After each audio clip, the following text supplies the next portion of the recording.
हमके छोड़ी चली गइलू माई लागोता कि घरवा अब सुनसान। हमके छोड़ी चली गइलू माई लागोता कि घरवा अब सुनसान। बेटा बेटा कही के खेलवलू बेटा बेटा कही के खेलवलू गोदिया में रखी के कैलू सयान। बेटा बेटा कही के खेलवलू गोदिया में रखी के कैलू सयान।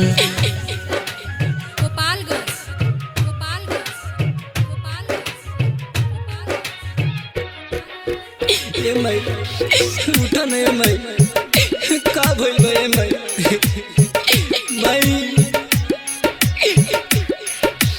सास तूरी चली गइलू हमके ना बतैलू बेटा के छोड़ के माई कहाँ चल गइलू माई सास तूरी चली गइलू हमके ना बतैलू बेटा के छोड़ के माई कहाँ चल गइलू।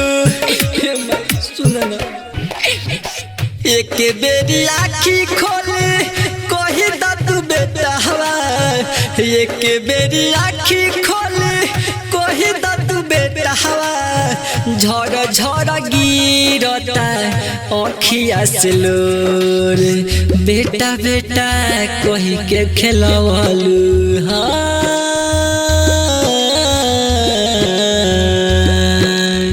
बेटा बेटा कही के खेलवलू गोदिया में रखी के कैलू सयान। बेटा बेटा कही के खेलवलू गोदिया में रखी के कैलू सयान।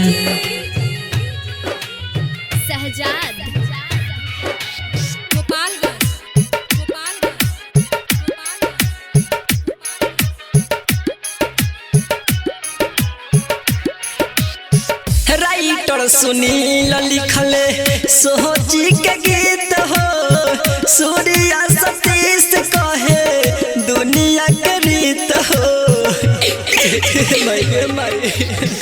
राइटर सुनील लिखले सोची के गीत हो सूर्या सतीश कहे दुनिया के रीत हो।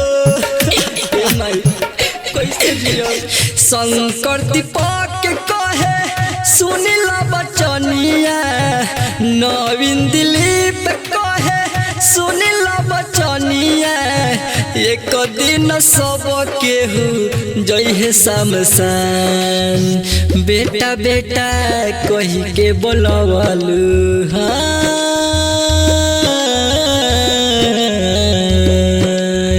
बेटा बेटा कही के बोलवलू गोदिया में रखी के कैलू सयान। बेटा बेटा कही के खेलवलू गोदिया में रखी के कैलू सयान। हमके छोड़ी चली गइलू माई लागोता कि घरवा अब सुनसान। बेटा बेटा कही के खेलवलू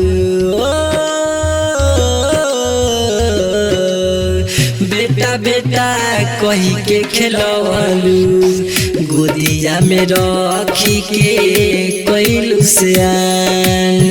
बेटा बेटा कही के खेलवलू गोदिया में रखी के कैलू सयान। Bajrang digital recording studio Mirpur.